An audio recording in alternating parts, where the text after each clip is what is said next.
Do not put that TV in your cart yet. You walked into Costco for paper towels and chicken, and now you are standing in front of a wall of screens with prices that look too good to ignore.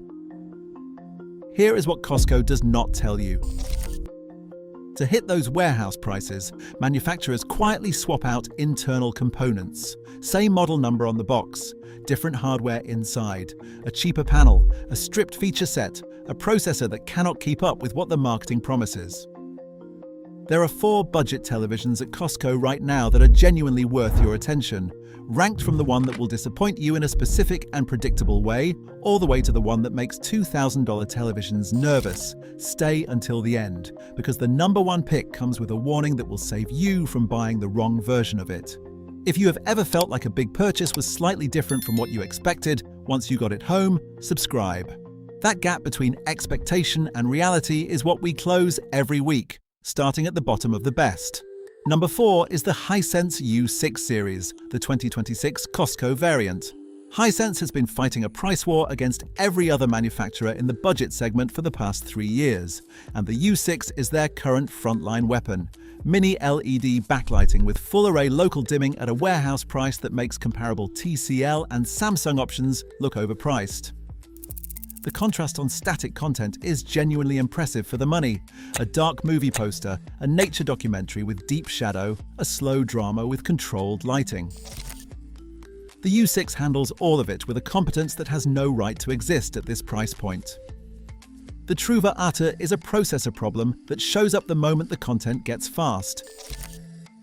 Hisense invested in the panel hardware and cut corners on the processing chip. When a football travels at full speed across the screen, the processor cannot render the motion cleanly.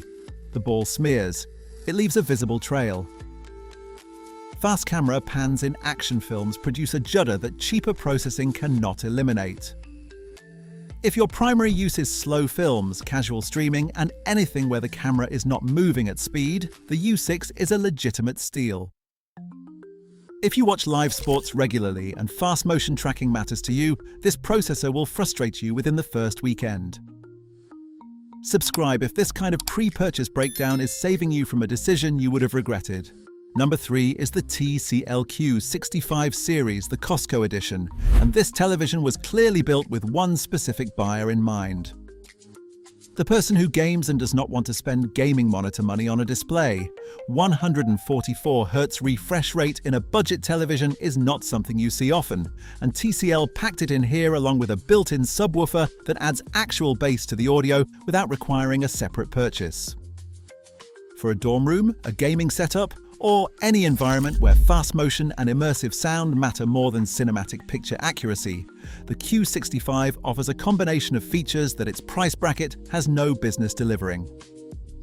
The overachiever is what happens when the lights go off.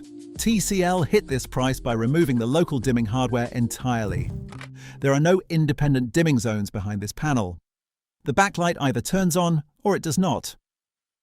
When you switch from a fast-paced game to a dark horror film, the deep blacks that make atmospheric content work are replaced by a cloudy, milky grey haze across the entire screen. Every shadowed alleyway, every dark room, every night scene glows with a flat grey that tells you exactly how this price was achieved. For gaming and bright content, the Q65 earns its place. For cinema in a dark room, it will remind you of its limitations every single session. Number 2 is the Samsung M7OH, and this is the television that requires the most caution on this entire list. Not because it is bad in the traditional sense, but because it is the most sophisticated piece of misdirection in the Costco TV aisle. Samsung has built decades of brand equity. When a shopper sees a Samsung logo next to the words Mini LED at a warehouse price, the purchase feels safe. That feeling is exactly what Samsung is selling, because the hardware underneath does not justify it. The M7OH carries Mini LED on the box. What it does not carry is physical hardware dimming zones. Samsung removed the actual local dimming hardware and replaced it with a software algorithm that simulates the effect. The algorithm does not work the way real dimming zones work. It cannot make one part of the screen dark while another is bright with the precision that physical hardware achieves. Dark scenes on the M70H look washed out in exactly the way you would expect from an edge-lit panel, not a proper mini LED implementation.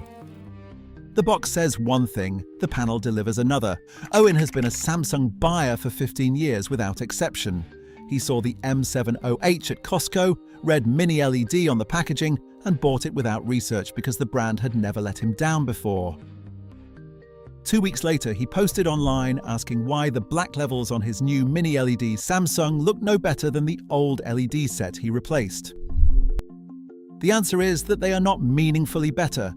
The physical architecture that produces better blacks was not included. He paid for the brand and the buzzword. The hardware was not in the box. Tier 3 data from verified Costco purchasers confirms this pattern consistently. The M70H is a fine television for a bright room with vibrant daytime content. It is not the mini LED upgrade experience its packaging implies. If you are a Samsung loyalist who wants a reliable screen at a warehouse price and darkroom performance is not your priority, it works. If you are buying specifically because mini LED on the box promised you something better, manage that expectation before you leave the store. And now, the one worth standing in the parking lot to verify. The TCL QM7 Costco variant. This television is the reason budget TV buyers have been winning arguments with their friends who spent 3 times as much on a Sony or Samsung for 5 years. The QM7 delivers brightness levels, contrast ratios, and local dimming performance that rival televisions at 2 or 3 times the price.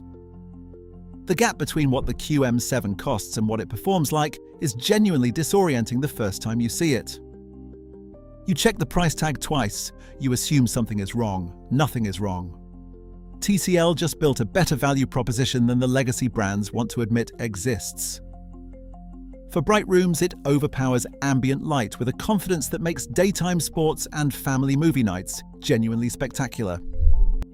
For darker viewing environments, the local dimming zones create a contrast structure that has no right to exist in this price bracket.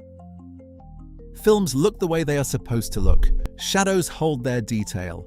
Highlights punch through without bleeding into the surrounding image. HDR content, the kind that premium televisions charge a premium to display correctly, lands with actual impact rather than the washed-out approximation you get from lesser budget hardware. Consumer Reports testing places the QM7 among the top performers in its price category for 2026. That is not a caveat-heavy endorsement. It is a straightforward verdict from an organization that does not take brand money and does not care about relationships with manufacturers. The QM7 earns that ranking on measured performance, not marketing spend. This is the closest thing to a free lunch that the television market currently offers. The Truva Atur is the one thing you must do before you put this television in your Costco cart, and it takes 60 seconds. Costco and other warehouse retailers routinely negotiate special edition model configurations with manufacturers. To hit the club-exclusive price, TCL sometimes removes features from the standard retail version. The ATSC 3.0 tuner that receives next-generation broadcast signals. In some configurations, the VA panel is swapped for a cheaper IPS alternative with noticeably worse contrast. The television on the Costco floor may not be the same television that earned those glowing reviews online. A buyer on a home theater forum described standing in the Costco aisle with his phone out, comparing the exact model suffix on the box to the specifications in the review he had read. A security guard walked over and asked if everything was okay. He explained he was checking whether the TV was the full version or the warehouse variant. The guard nodded and said 3 other people had done the same thing that week. Check the model number on the box against the reviewed version before you buy. The suffix letters matter. 60 seconds of verification separates the champion from the decoy. Subscribe and stay close because next week we are answering the question this video raised. Is it actually possible to spend $500 on a television and compete with what people are paying $2,000 for? We found 4 specific models where the answer is genuinely yes. If you are planning any TV purchase in the next month, that video should come first. We will see you there.